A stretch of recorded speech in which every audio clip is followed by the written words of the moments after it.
Um assunto que vem chamando a atenção de todo mundo, seja nas redes sociais ou nos debates até em casa, é sobre a atriz Clara Castanho, que teve a sua intimidade exposta, onde dois fortes assuntos chamaram a atenção da população. Vamos lá.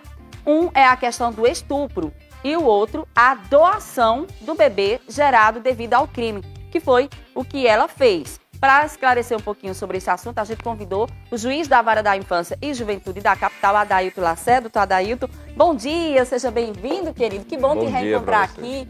E para a gente falar de um tema que vem repercutindo e que eu acho que é muito oportuno a gente discutir sobre isso. Primeiro, a questão do estupro. Nos casos de estupro que estão sendo recorrentes, quando principalmente é levado ao conhecimento da população, como foi o caso da atriz, ela foi exposta a essa situação e teve que se explicar. Dentro da lei, quais são, digamos assim, as medidas que protegem a pessoa que foi estuprada? Como é que a gente pode falar sobre isso? Bom, dentro da lei, o agressor é punido, né, pelo Código Penal. Existe lá o tipo penal que, inclusive, é uma pena elevada porque é um crime hediondo. E para a vítima também tem a proteção no sentido de autorizá-la, se for a sua vontade, a praticar o aborto legal. Então, quando procurada, a justiça é procurada nesses casos, é analisada a questão do tempo, o juiz dá uma liminar autorizando e aí o médico pode fazer esse aborto desde que não haja perigo de vida para a mãe, né? Então, há essa possibilidade legal de se abortar.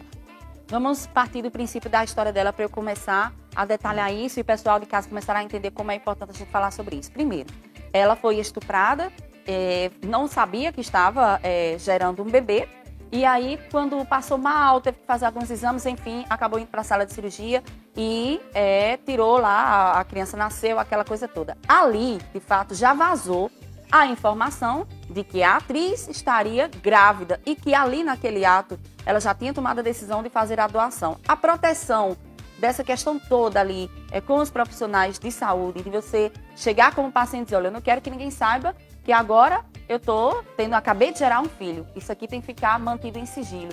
Como é que a gente pode proceder em casos de vazamento de informação na hora de dentro do hospital? Bom, isso aí tem que ser apurado através de inquérito policial, porque o Estatuto da Criança e do Adolescente garante sigilo absoluto nesses tipos de processo. No hospital, na maternidade, quando ela manifestou esse desejo de entregar o seu filho para adoção, o serviço social do hospital teria que manter contato com a Vara da Infância e Juventude para que a equipe multidisciplinar fosse acolher essa criança, levar para um serviço de acolhimento institucional ou um abrigo, e a mãe depois iria, em juízo, prestar um depoimento, um compromisso de que essa entrega era voluntária. Esse compromisso ia ser prestado na presença do juiz de direito, do Ministério Público e da Defensoria Pública. Então, o processo é todo sigiloso, inclusive se a mãe não quisesse que seus parentes soubessem, a justiça respeita essa posição da mãe. Muito importante a gente falar sobre isso. Agora, me remete a uma questão muito importante também, doutor Adailton, é sobre o processo de adoção. Por exemplo, no processo de adoção é quando a pessoa não deseja ficar com aquele filho ali naquele momento em que tem o parto e o nascimento do bebê. E hoje em dia a gente encontra muitas pessoas, eu sei que pela má informação, por não estar bem instruído, joga bebê, abandona bebê, às vezes sai com o bebê da maternidade e joga, como a gente vê, eu sou da área policial, eu vejo notícia todo dia de gente jogando bebê em lixo, abandonando. Qual a pergunta que eu quero fazer? A burocracia faz com que essas pessoas não tramitam na questão legal de, na hora do hospital, dizer, olha, esse bebê aqui eu quero que vá para a adoção. O que leva essas pessoas a abandonarem e não ir para o processo de adoção? Eu acredito que seja a falta de conhecimento. Daí a importância de programas como esse para informar a população de que as mães podem sim, a partir do momento em que está gestante ou mesmo logo após o nascimento, dizer, eu não quero criar esse bebê. Não precisa justificar isso. O juiz não vai querer saber por que você não quer, por que você não fica com ele. Não, se ela manifestou esse desejo, a justiça tem que amparar essa mãe. E não tem burocracia, porque a partir do momento em que ela presta esse compromisso, esse depoimento em juízo, transcorrido o prazo de 30 dias, ela está destituída do poder familiar e o processo vai tramitar tranquilamente com os pretendentes à adoção, seja uma pessoa, seja um casal. Então, não há burocracia para essa mãe. É importante, torno aqui a repetir, dizer que procure sempre a justiça, que se informe ou com o conselho tutelar, ou com o posto de saúde, com a maternidade, enfim. Diga que você não quer criar seu filho, que isso também é um gesto de grandeza. É verdade. A gente costuma dizer gesto de amor de quem acolhe, sim. É o gesto de amor de quem acolhe, de quem recebe, de quem adota. Agora, também é um grande gesto aquela mãe que naquele momento reconhece que não está preparada para a maternagem, que não está psicologicamente, emocionalmente ali madura para criar e educar um filho e decide entregar a uma família que evidentemente já foi habilitada, já está preparada pela justiça, está esperando um filho. Então, esse é o caminho correto. É verdade. Agora, eu não poderia deixar de falar, de mencionar aqui também os casos em que as pessoas não vão buscar a justiça por medo, porque o estuprador é um pai, é um tio, é um vizinho, é um parente. Trata-se ali no momento de um adolescente de 15 anos que engravidou. E aí, como é que fica? O que fazer? Pois é, você sabe que o índice desses crimes sexuais, eles são cometidos dentro da própria casa. Sim. Por pessoas amigas, por parentes, enfim, por gente que goza do ciclo de amizade da vítima. E a gente entende que, às vezes, o pai é o provedor da família, em muitos casos, e em sendo estuprador, a mãe fica querendo omitir, né? Isso. Ele não quer denunciar, a filha fica com medo, mas se você é um vizinho, é um parente, sabe, tem que denunciar. A gente não pode ficar calado, inerte, diante de um crime tão hediondo quanto esse. Até porque o estuprador tem que pagar por esse crime. E a criança será, então, protegida de forma legal. Agora, eu queria que o senhor me explicasse, e eu tenho até uma curiosidade para saber, como é que nos trâmites legais da justiça funciona as crianças que estão aptas para a adoção. Onde que elas ficam aqui na Paraíba, como é o sistema para chegar até elas, se a gente pode conhecer quem são essas crianças, a identidade delas. Eu queria que você falasse um pouquinho sobre esse comportamento aqui no nosso estado. Bom, as crianças que já estão destituídas do poder familiar e aptas a serem adotadas, elas ficam ou no serviço de família acolhedora ou nas casas de acolhimento, aquilo que a gente chamava Sim. antigamente de abrigo. Só quem vai poder visitar essas crianças são as pessoas habilitadas e com autorização judicial. Não é qualquer pessoa que vai chegar lá e entrar, eu quero conhecer, eu quero levar um presente, não. Tudo tem que ter a autorização da justiça para que possa entrar nessas casas de acolhimento e ali conhecer a criança. Mas normalmente, quando se tem uma criança, a equipe técnica da Vara da Infância e Juventude faz logo contato com o possível pretendente para aquele perfil. Aí vai se levar em consideração a faixa etária, o gênero, se tem doença ou não, se pertence a grupo de irmãos. Então, tudo isso é avaliado e, uma vez encontrado aquele pretendente, faz-se essa comunicação e começa, então, o estágio de convivência para resultar, posteriormente, no processo de adoção. No cenário em que tem uma casa em que a criança, o adolescente, esteja sendo estuprado, vamos dizer, ou estuprada pelo genitor, e que a mãe está sabendo, que quem está ali naquele ciclo familiar está sabendo da situação. De que maneira a justiça protege essa criança em caso ela decida falar para alguém, em caso dela abrir o espaço para dizer a sua atual situação? Porque voltar para casa ela não vai querer, a princípio, né? Porque vai ter medo. Como que a justiça procede em caso como esse para garantir o direito da criança a seguro, mesmo seguro de vida? Olha, isso é curioso porque tem casos em que termina a criança que sai de casa e o agressor fica. Então, o agressor é que tem que ser preso, que tem que sair de casa é ele e não a criança. Mas quando isso acontece, a criança vai para um abrigo e recebe todo o acompanhamento psicossocial, tratamento médico, se for o caso.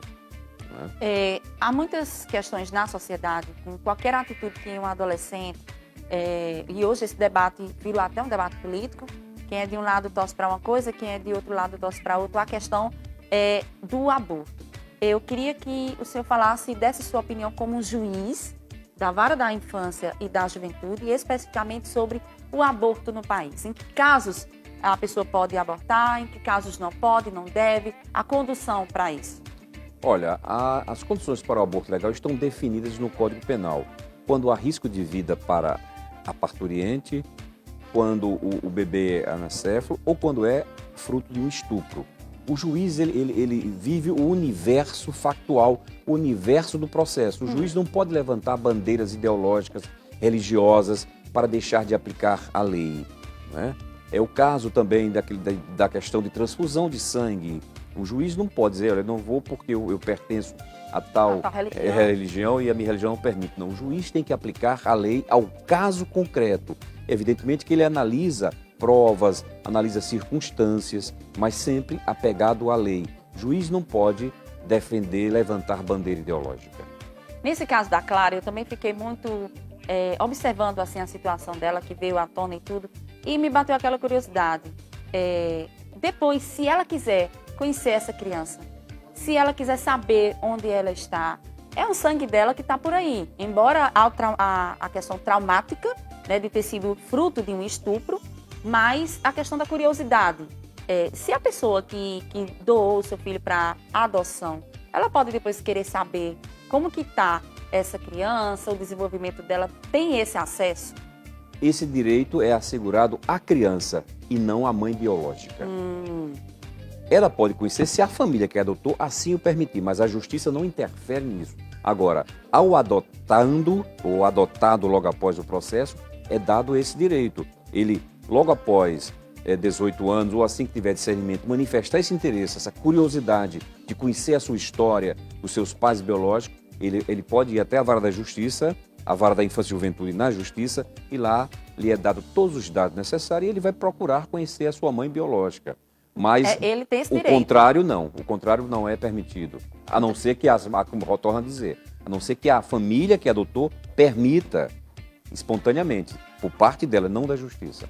Então, a família fica assegurada, que adotou fica assegurada para não ter esse atrito, e a pessoa que foi adotada, ela escolhe. Não, eu quero conhecer meus pais biológicos.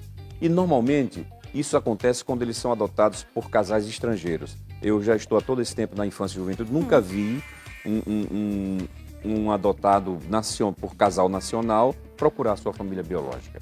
Eles nunca têm interesse. Agora, normalmente, quando é estrangeiro, procura aqui a SEJA, que é a Comissão Estadual Judiciária de Adoção da Corregedoria Geral de Justiça, né, do Tribunal, e aí a SEJA vai fazer esse contato e localiza essa mãe biológica, os pais. Agora, eu vou trazer um outro formato familiar para a gente discutir aqui, para o pessoal de casa aí ter mais esse ensinamento, que é uma oportunidade que a gente está tendo, de Dr. Adailton Lacer ceder um pouquinho do tempo dele para dar essa aula de direitos, principalmente sobre a questão da infância e da juventude. Vamos lá, eu tenho aqui um novo formato familiar. Uma mãe se separa e vai viver um novo relacionamento conjugal com a outra pessoa e leva o filho junto. Nesse sentido, o filho não se dá bem com o padrasto, acontece coisas dentro de casa, o tal do estupro. Vamos trazer o caso da menininha Júlia? Ela não teve espaço para falar. De que maneira a justiça poderia ter garantido mais segurança a essa criança e conforto para que ela falasse o que estava acontecendo dentro de casa? Olha, a justiça ela só age por provocação. Se chegar ao conhecimento da justiça casos dessa natureza, evidentemente que o juiz vai marcar uma audiência e esse depoimento é tomado de forma remota. A lei garante o depoimento especial a toda criança ou adolescente vítima ou testemunha de violência.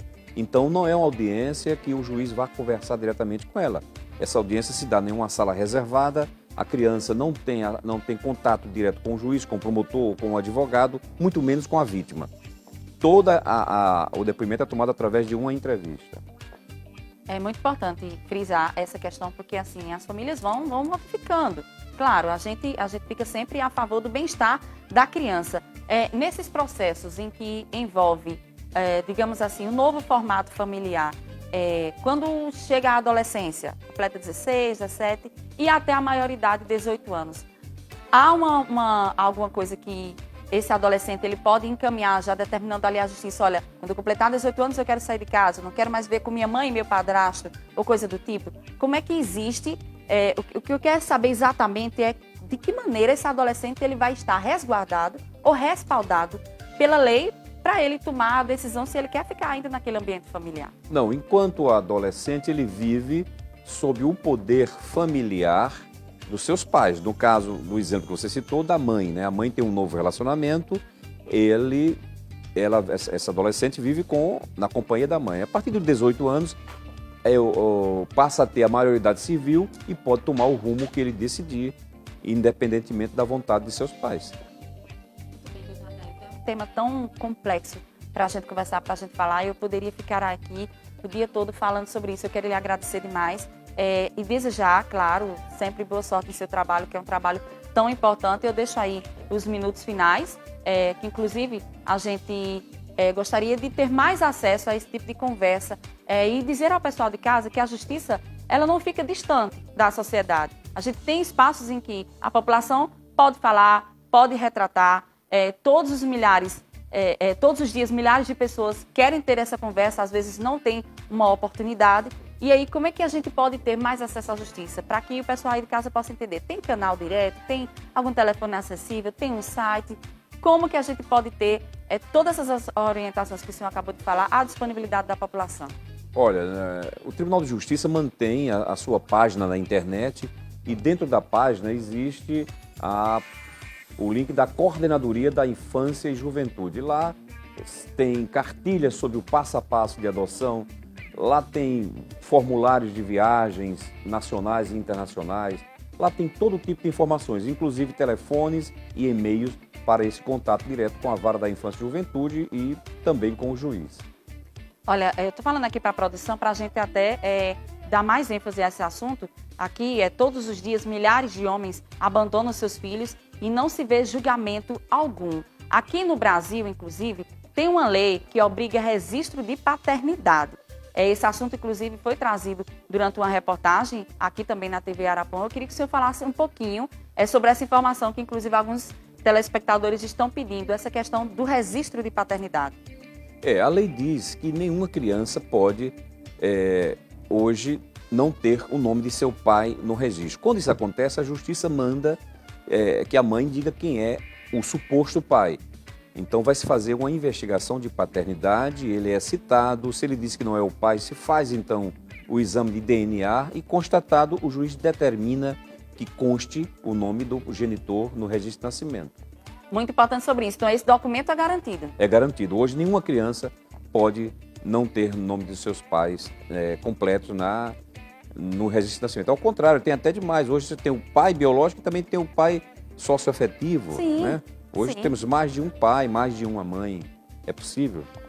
Tá bom. Obrigada, viu, doutor, pelos seus esclarecimentos mais uma vez. Esteja sempre à vontade aqui no nosso espaço para tratar de um assunto tão importante como esse, que fala de família, fala da juventude, fala da nossa infância, que é tão sagrada, né? Muito obrigada. Pois é, eu que agradeço o espaço. Gente, tá aí, olha que entrevista bacana, viu? Eu gosto de trazer esses assuntos porque é importante, porque dá informação para o pessoal aí de casa. Mas você acompanhe, continue aí acompanhando o nosso programa, porque no próximo